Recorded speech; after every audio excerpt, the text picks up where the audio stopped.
Welcome on into the Wild Willie Podcast Show. I'm Willie Cologne, and he is... JJ, baby. What's been going on with your big Willie? All is well, Jay. The season of Thanksgiving is upon us. A lot is going on. Football is cranked up at high velocity. As you see, I am wearing my Steeler hat because the Pittsburgh Steelers are reigning supreme in the NFL.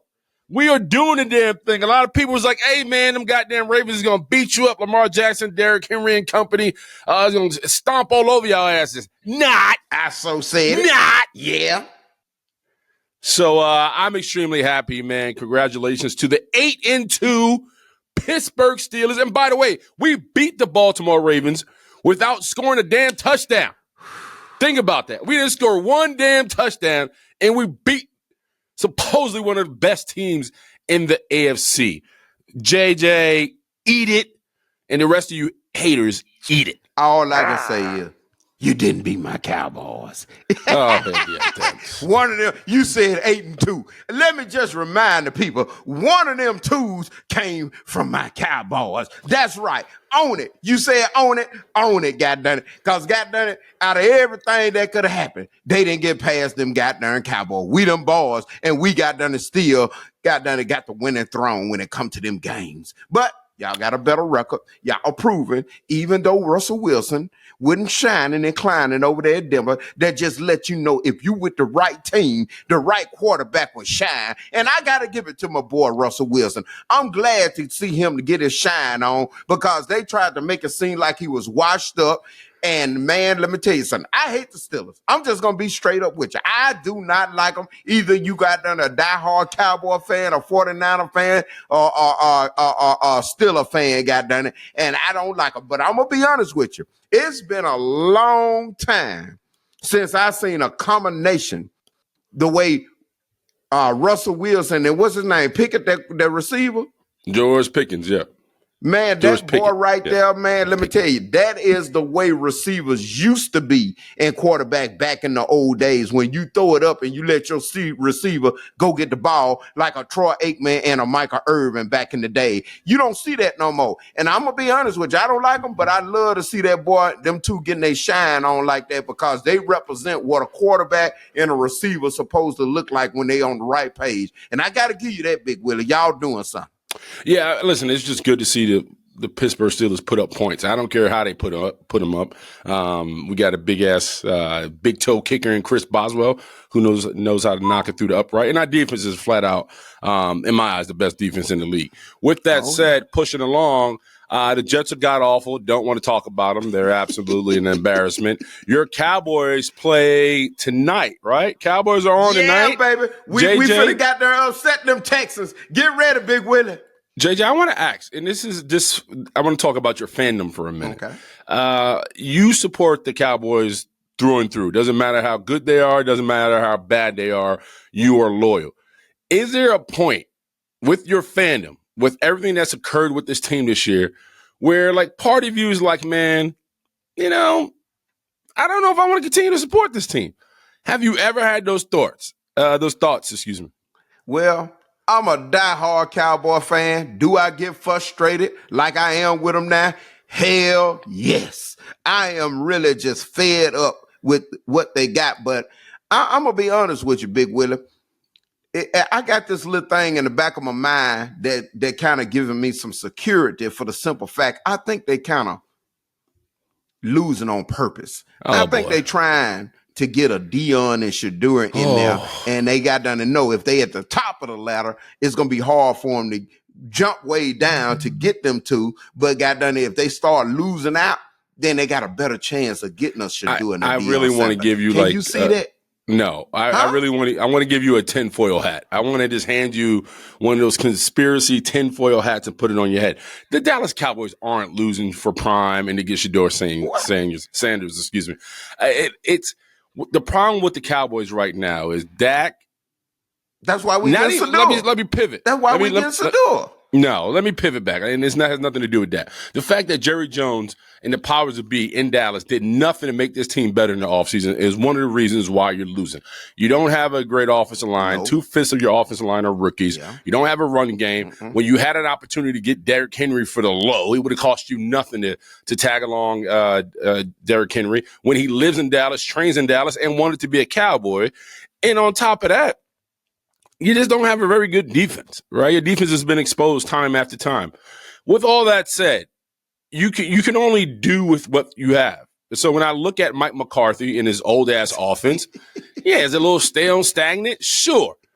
But you got to make it work, and you guys haven't been able to work at a high capacity, if you will. So I don't know. Listen, the bottom line is Cowboys stink, Jets stink, Steelers are great. And that's all that matters. The reason I had brought up, do you question your fandom? Because I have seen your Instagram and with your grandkids. And I see it right here. I see it in New York. And then because I cover the Jets, I see fathers all the time like, I don't want to do it to you, but you're my only son. I got to pass down. I got to pass down this baton of you for the rest of your life supporting this god-awful franchise in the New York Jets. And now I see you with your grandkids on your lap watching football, supporting these god-awful Cowboys. And I'm saying to myself, Cowboy. why are you doing that to your grandkids? Why are you passing that fandom, that love for the Cowboys, the love for that star onto your grandkids when you know they're a god-awful organization? Because I know they got a plan. A man without a vision and a plan shall perish. So, goddamn it, you got to have hope, Big Willie. And if we ain't got no hope, we ain't got nothing to live for. So I got to pass that down to him, being the star that he is and being the star that I am, to represent the star, what the star really means. Oh, okay. That's what makes sense to you. Okay. If it makes sense to you, that's fine. Then I got to ask you one question. If we had a Derrick Henry, do you think we will make a difference with the offensive line that we got? I don't think he'll make a difference. I think you're in the bottom. I mean, you're in the bottom when it comes to rushing. I mean, yes. Statistically, you guys are. I mean, I think you may be 31st or 32nd. I'm not sure about that, but you guys aren't good. My point is, with Derrick Henry, I would think you guys would be a lot better. He would have another weapon on the field with Dak Prescott. And you guys may have a fighting chance. Now you guys are just done. Like, Dak is done. Everything's done. Everything's overcooked and done. So I don't know. Well, Big Willie, we're going to shock you tonight.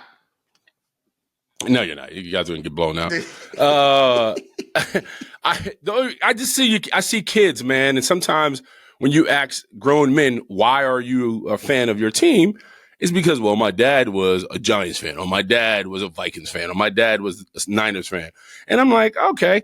And it really comes down to the father or grandfather setting their kids up to a lifelong misery. What is your son going to be? Is he going to be still a Jet fan?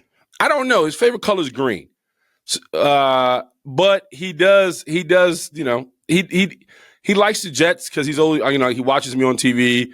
He sees all the Jet stuff, but he also sees a lot of the Steelers stuff.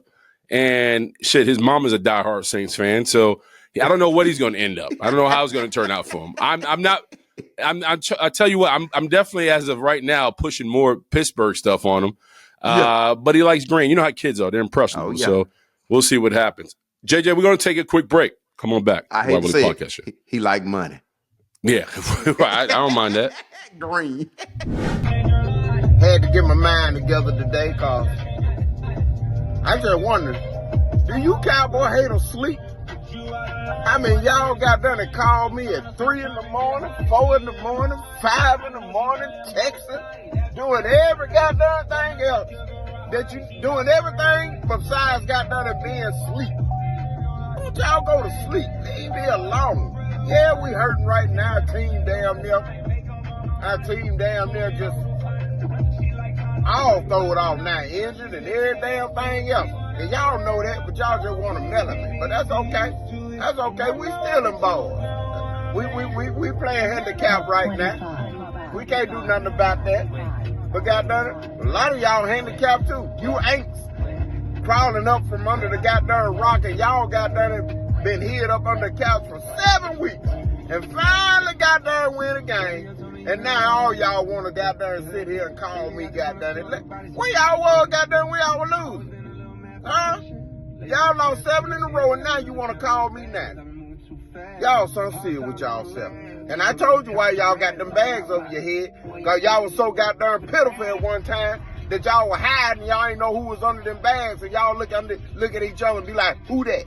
Who that? And y'all be sitting there saying who that and don't even know what who that represents. You don't even know your own darn team. How you got the name who that? That's what I'm sitting there trying to trip out about. Y'all really, you need to put them bags back over your head and holler who that. Then y'all start knowing the representation of why they got done and started that in the first goddamn place.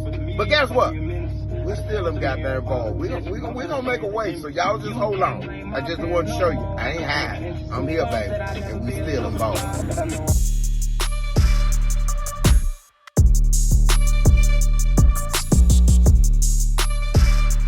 Welcome on back to the Willie Podcast Show. Obviously, I'm here with JJ. We're talking about the Belle Collective. Episode 3 dropped this past Friday. And there was a theme, JJ. There was a big theme. A theme let me be honest. The theme was reconciliation. This was supposed to be an episode of healing, building a bridge, extending an olive branch. First of all, let me get your thoughts. What did you think about this past episode? First of all, do we ever heal? Do the Bells ever got down here? I mean, it always be the moment and everything trying to come together and trying to heal, but it seems like it just never get to that point. I think everybody got the right drive and the right thought, the right mindset of trying to get down there and make it work, but it just always I ain't gonna say a bad apple. In this particular situation, it's just always some bad apples that always fall from the tree. And I'm just gonna be honest with you, ain't no bad apple in this situation. There's a lot of bad apples falling from the tree.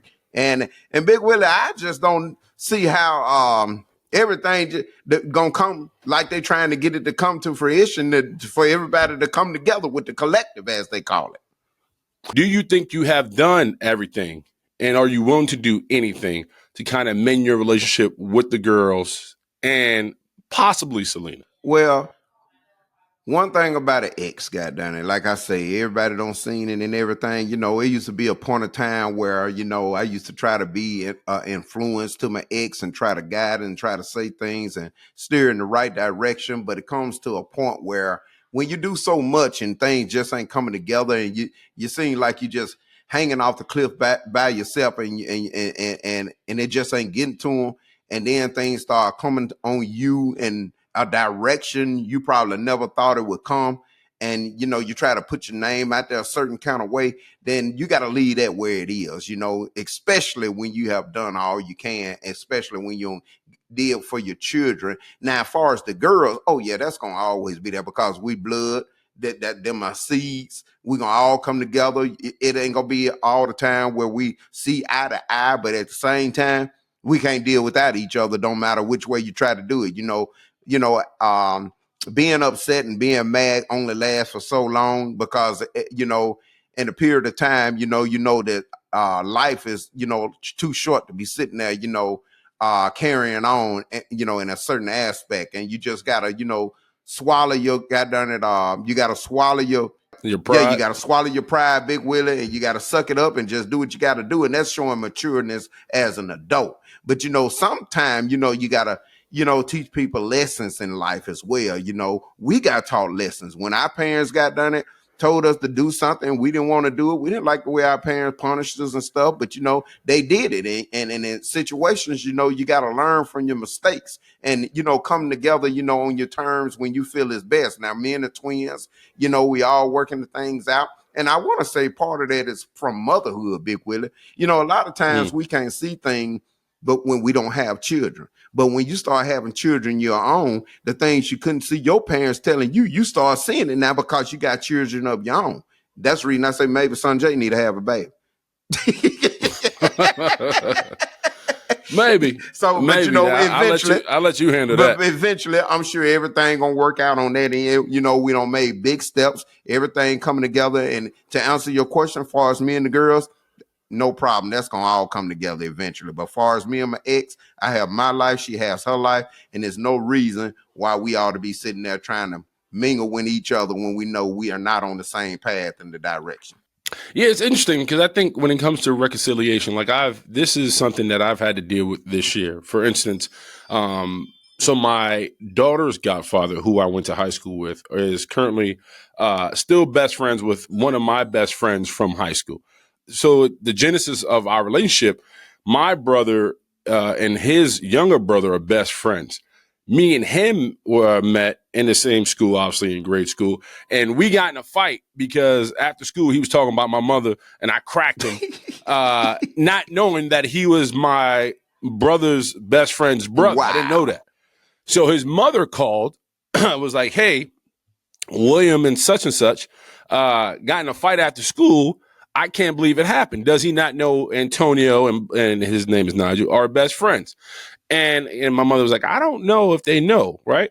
And come to find out that was his older brother. Wow. And so we were able to kind of mend that. And we were probably in 7th grade or something like that. And we became best friends, went to the same high school, played ball, and we were thick as thieves, did everything together, right?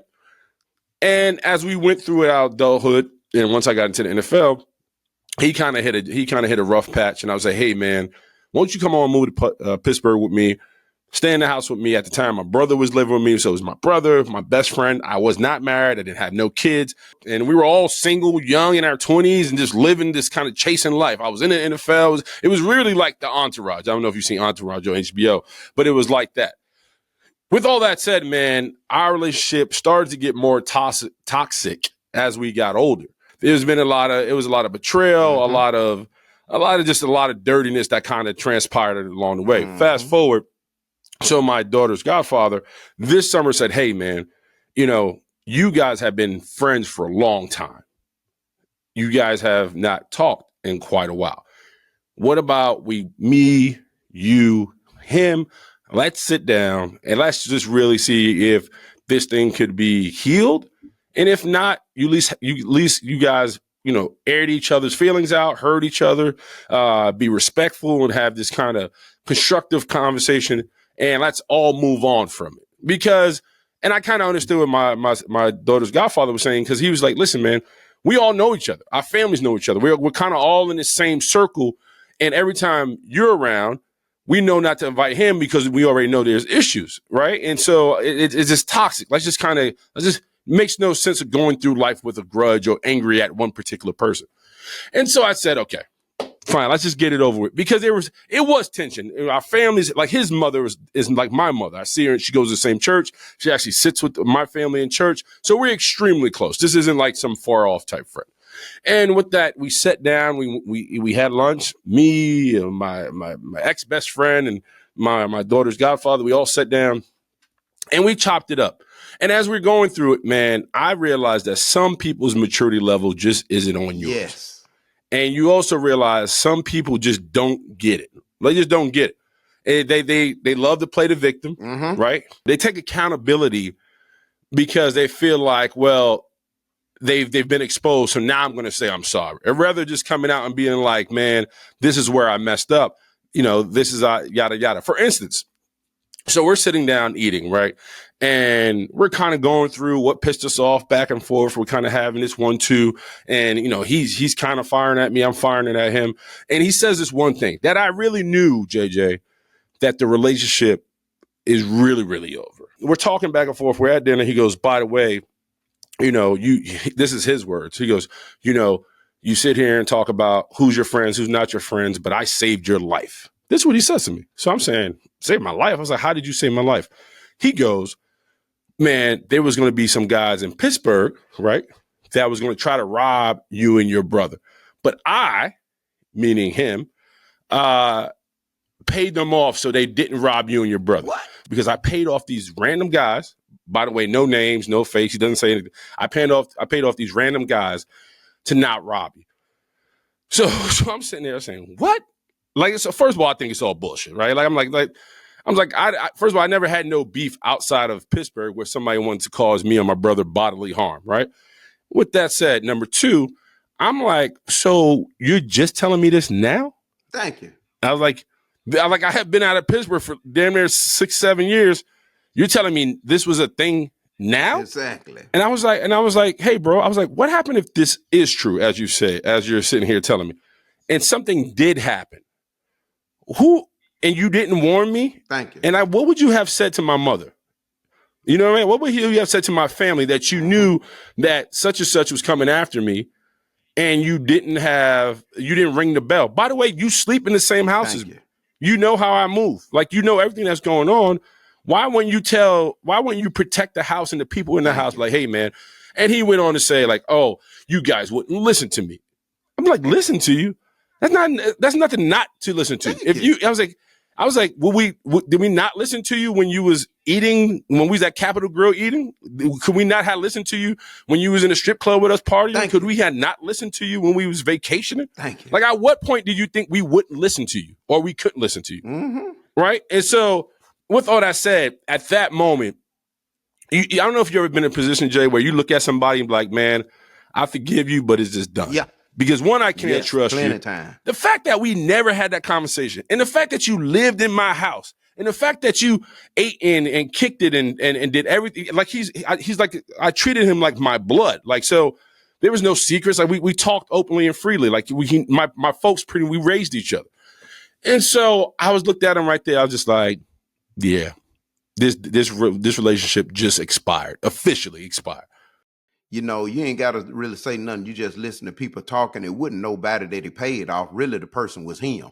Basically, he was telling you he was going to do it, but he had to put it off on somebody else. And that's the reason they always say you got to be careful about the company you keep. My daughter's godfather, who's sitting there looking at me and him talk. And once he said told us that story, he looked at him like, bro, you know how first of all, he said at the table, he goes, I would have kept that story to myself. Exactly. Like, I would have never told that story. If that story is true, I would have never kept that story. I would have never told that story. Mm-hmm. So with all that said, man, it was interesting because I think sometimes it's not just about mending the relationship. It's also about realizing that, you know, the person across from you, whoever you're having this conflict with, you're just not on the same page. Nope, that's why. And then sometimes you gotta leave people where they are and move the fuck on. And that's the reason they say you got a lot of people don't pray for you, but pray on you. It's two different type of praise. You got P-R-A-Y and P-R-E-Y. And you got to be careful with the people you hang around so they won't P-R-E-Y on you. Because you got a lot of them that don't look to be in the same category or the success that you're in. And you might have their way of building in heart and trying to do everything you can to help them out, but they don't have the same vision as you. Even though you're helping them out, they always sitting there throwing curveballs at you. And you be like, hey, man, I'm helping you out. I'm doing this. But at the same time, you're going to stab me up in the back like that. And man, it's just bad. You know, people are like that.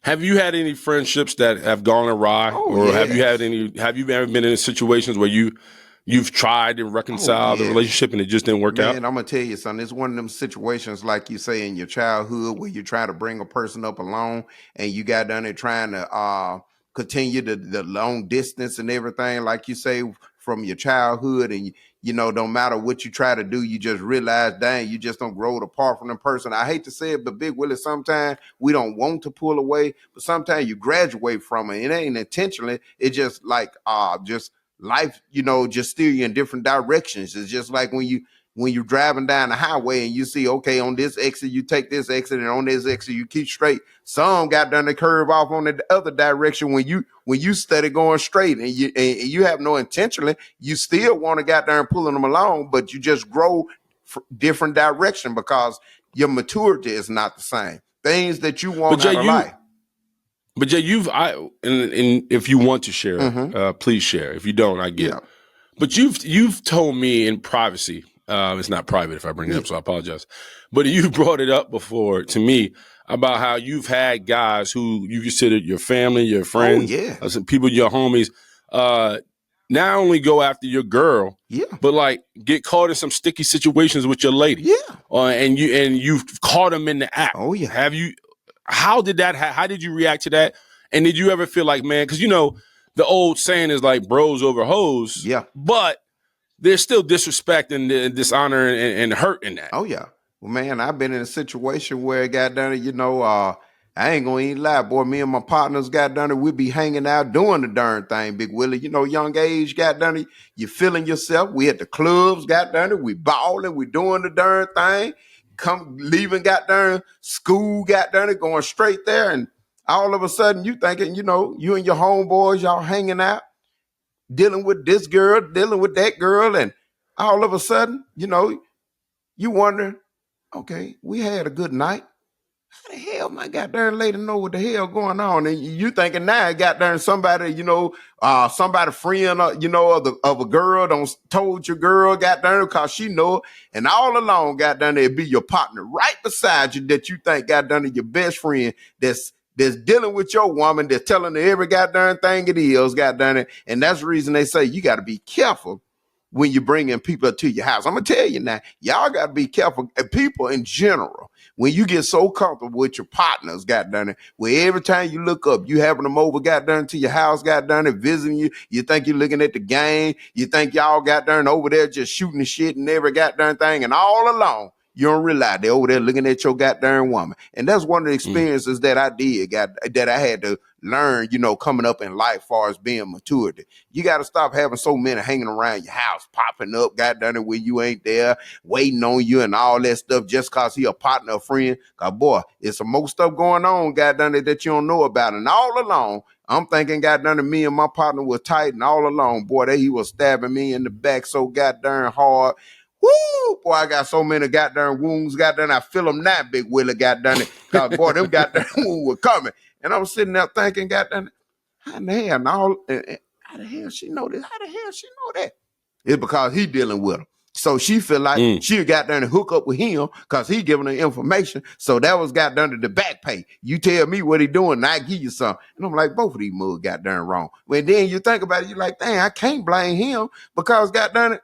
You can blame him, but you gotta sit there. You can blame him, but you sitting there saying, but you can't do no more than what she allowed you to do. So now it's like, okay, you know what? Both of them got darn throw it off. I just gotta leave both of them got darn long. Well, I'm gonna say this. I think, like I said, I think friendships do expire. Oh yeah. I think people do eventually show you who they are, and it's for you to believe them or not. I also believe sometimes you can't make somebody be who you want them to be. You got to allow them to be who they are. And hopefully who they are is who you want to be around and bring close or not. And, I told you, I got another situation I'm dealing with right now. One of my old teammates got a lot of love from, when we played together, man, we were close. We were really, really close. Families got to know each other on and on. We kind of intertwined. Well, ever since we both retired, he's kind of gone left and I've gone right. Well, this one individual, man, has gone into the woods, right? And we haven't talked in quite some time. Recently, Jay, he sent me a wedding invitation, right? Now, his old wife, who he's currently divorced from, excuse me, they're no longer, obviously. But his new lady, who I've never met, know nothing about, don't even know her name. Well, he's getting married again, and he sent me a wedding invitation. I said I'm not going, and partially because I was like, listen, we haven't talked, right? If we haven't talked, I don't even know what you. I mean, I know you're in good spirits because I see you on TV from time to time. But overall, it's been some time since we've had conversations where we really kind of caught up and whatever. And I feel like he's just doing it because he wants a wedding gift. No, he's loaded. Trust me, he's made a lot of money this time. Yeah. But I'm really asking you, Jay, am I wrong for not going to this man's wedding? No, because you ain't really just had a relationship where you just talk and y'all like this, and it always boggle you in your mind where you be sitting there saying, well, we ain't talk, we ain't did that. Why you invite me? I mean, what's the catch? You just feel uncomfortable. You know what I'm saying? That's on any relationship, far as, not communicating. When you don't communicate for a while, then all of a sudden it's like, okay, it kind of feel like you're getting an invitation from a stranger. And that's exactly how I feel. Exactly. And I was talking to one of my other buddies about it because he's also invited to the wedding. He was like, man, you should just go. You guys have history. You guys have always been close, but he's gone through a lot once he left the field. And I get it. I'm very empathetic to what he's been forced to deal with once he hung up the cleats. However, I've also done a lot to try to extend the olive branch, like, hey, man, to show him that our relationship There's more to our relationship than just the locker room or the playing field. Then I'm actually a brother that you can actually depend on me, that we can talk. I've done, for me, I've done more than my share to let him know, like, hey, man, me and you, I love you, bro. Like, I'm here for you. Let me be there. But he has continued to kind of just stiff arm me. And then I had to take into consideration, like, Willie, this man's going through a lot. Like, sometimes it's hard to get to somebody who literally doesn't know or can't digest what's happening to him in his own life right now. So you got to give him a space. And I did. And I would see him at different functions, and it was very high, by, dry. And we never talked. And so now I get this invitation to be a part of his to be at his wedding. And I'm just like, I'm good, bro. Like, I don't, I just don't know. Is there any relationships in your current life, either past, present, or future, that you would like to reconcile, or that you haven't, that you know what I mean? Like, no, I don't, because I feel like when things happen, they happen for a reason. And, God put people in your life for a reason. He take people out of your life for a reason. And I feel like, what's done in the past, you ain't no need of you looking in the rearview mirror trying to bag up to it, trying to, put it back up in the car with you. So you don't believe time heals all wounds? No, sir. I believe goddamn time heals wounds for you to jump back up on that wagon, for you to get stepped on again. Exactly. I think you just basically going in a merry-go-round. I mean, that merry-go-round got done and go around, and all of a sudden you think, okay, if it's good around here, and all of a sudden you come right back to the same thing you was already dealing with in the first place. It just never ends. So when God put people out your life, it's for a reason. When he bring people in your life, it's for a reason as well. It's up to you to learn from your mistakes, or you to keep dibbing, dabbing, goddamn it, with your mistake, trying to make it work, and then you get in an even worse situation than what you was already in, trying to make you happy and them happy, and trying to reconcile. Yeah, it's interesting. I think one of the things as we approach this holiday season and we kind of march into the new year, I'm definitely in the mind frame of evolving, leaving what's not for me behind me, and also having a clear conscience about those who are around me, exposing who I am in my trueness. You know what I mean? Like, I don't. First of all, I don't like none of my friendships currently are a heavy lift. We all working men. We all love the golf. We all love sports. Like, it's easy, right? And so when I think about my wife's relationships with some of her girlfriends, man, it's a trilogy. Like, it's long, it's deep, it's twisted, it's hostile, it's intense, it's a lot in one. And I'm just like, and I had to tell my wife, I'm like, man, your relationships, and not all her relationships like this, but a few, it gets heavy. You know what I mean? I'm just like, you got to drop that. And so my wife, I think, has grown strength from me, because what's interesting is I sit here and talk to you. It's easy for me to drop a relationship because my focus has always been my family. As long as I have my family, I'm okay. But at the same time, as I get older, your friendships are resources, or your sense of resource, especially when you have children, because it takes a village. And so now I'm in the mindset of really having great people around me that can influence not only me, but my family in a positive way. So that's kind of how I've been able to kind of mold my relationships. When I look at you and Sil Gucci, and how funny and fun and how hardworking you guys are, I'm like, yeah, that's a couple who I want around my kids and my wife. Exactly. So that's kind of my mindset right now.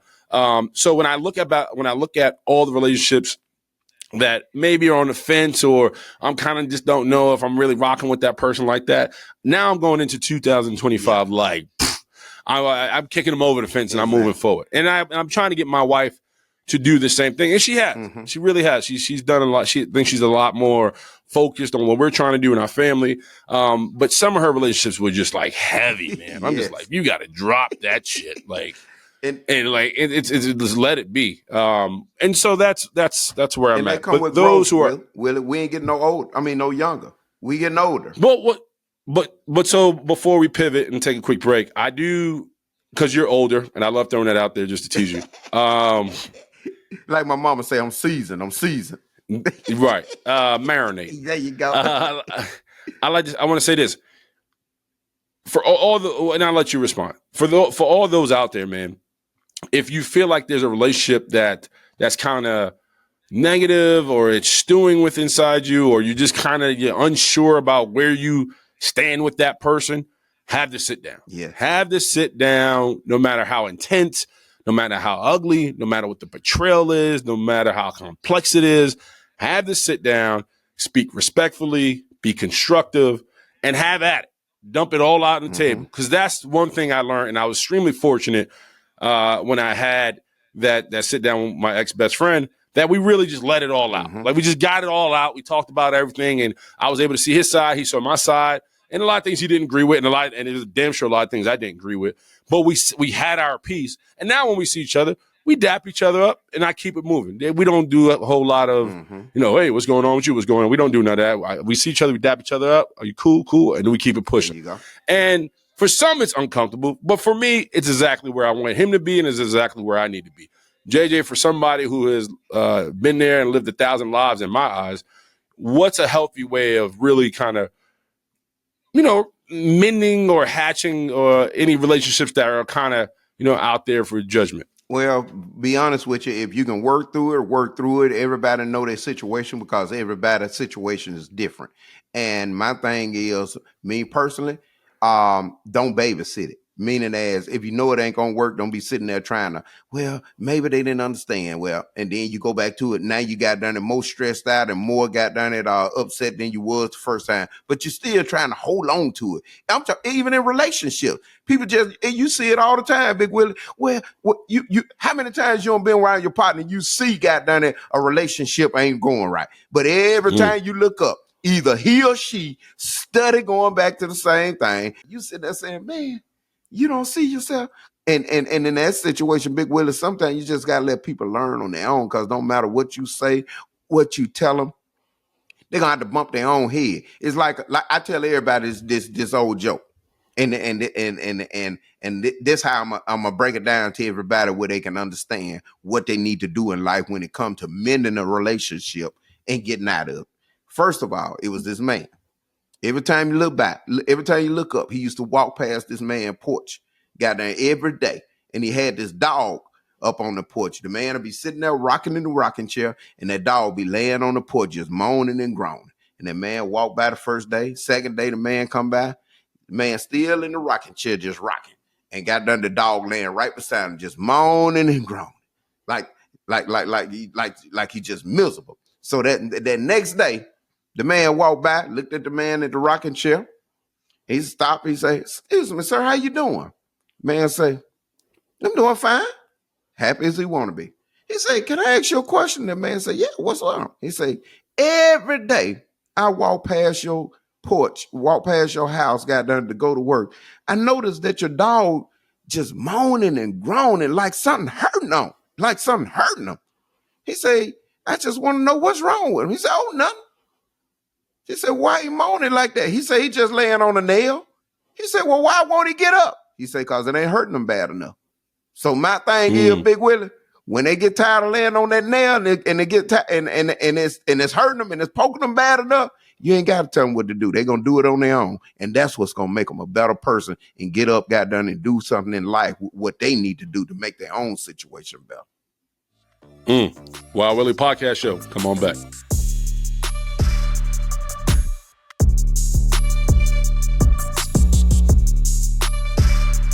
Welcome on back. Me and JJ here. Yes, sir. We asked our audience to leave something in the comment section. We had Keisha on last time. We had Toguchi.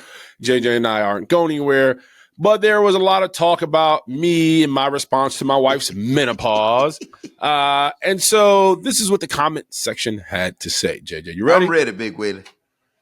It says, OG Smiley 5242. Willie, my opinion on how you can be supportive of Akeisha as she's on her menopause journey. Well, take classes on menopause. Reach out to an expert on your own. It's clear you love Akeisha. Men talking about they're not getting none is a huge turnoff, and it comes off as whiny and insensitive. If you learn about it and continue to give her tender, loving care with her symptoms, she might open up as wide as the Grand Canyon. Whoa. But remember, This is lifelong. Akeisha and I kind of had a 1-2 in the kitchen about her going through her menopause and how I'm not taking it as serious as she is. And she's going through her menopause journey. It's been a lot on her. Once again, check out her. For those listening, please check out her pajama line. It's for women dealing with menopause to keep you cool and fresh at night. Bam Blue, check it out. It's doing great. I think it says Naomi 5746. It says, treat her like you want to be treated. Men may not speak about it amongst one another, but there has been a rise in erectile dysfunction that is unable to be assisted by medication. So imagine that your pipe does not work due to no fault of your own. How would you want her to handle it? JJ, thoughts? Whoa. Well, Big Willie, that's why they got Viagra. Because they got things that got done where she said, imagine that they didn't have it, right? Right. She was saying if the medication doesn't work and guys simply are struggling with, getting the pipe ready to go when it's go time. Well, Big Willie, my uncle always told me something. And every time that man told me something got done, it had always been true. And I want you to let me know if you got done to agree with my uncle or not. Okay. If the pipe ain't working, my uncle say that flag don't never stop wagging.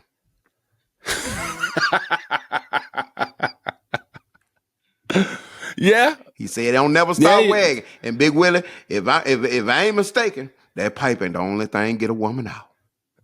That's true. Now there's all type of things. We got options. You got darn right. Yes, sir. Another one. He goes, on Akeisha asking, why do people always call it the Belle Collective versus Belle Collective? This is from Jane, 1187. And she replied, 2 things black folks are going to do: add the in the beginning and the letter S at the end. Yeah. I saw a meme the other day. It was an AI meme. It goes, why do black folks say James when they're talking about one person? Yeah, I don't know why. Black folks, we just do our own thing and we kind of just go along with it. Exactly. Thank you to everybody that chose to comment. Please continue to listen to us on Spotify. Check us out on YouTube. JJ and I will start doing more things on TikTok so we can get more action. Yes. And we continue to make this podcast grow and try to polish it up. Thank you to our lovely producer, Brittany Smith. She is the backbone and life of this podcast, so we can't do it without her. One thing I want to say is happy birthday to my goddamn grandson. Goddamn man, he turned 2 today, Big Willie, and oh man, it's special. He growing up, Big Willie, and it's just like he ain't growing up fast enough. Cause boy, I'm ready to get that ball in his hand. I'm ready to play catch. I'm ready to play some basketball. I'm ready to tell him to go long. Big Willie, I'm just ready to do what dads and granddads and sons and grandsons got done are made to do. This is gonna be a big experience for me, Big Willie, cause I had a bunch of, pom-poms and stuff, and, back in the days, Big Willie, I had to get up early in the morning, get some stockings and some bows and right. Some leotards. Well, it turned out good for you. It did, but I'm ready for another stage in my life. Well, listen, now you got somebody to watch ball with, teach ball, eat steak, teach them how to barbecue, and do all the good things that dads and granddads love to do. So I'm excited for you. I'm out of here. I know you're going to get out of here. Till next time, I'm Willie Cologne, and he is JJ, baby, and we'll see you next week. Peace, y'all.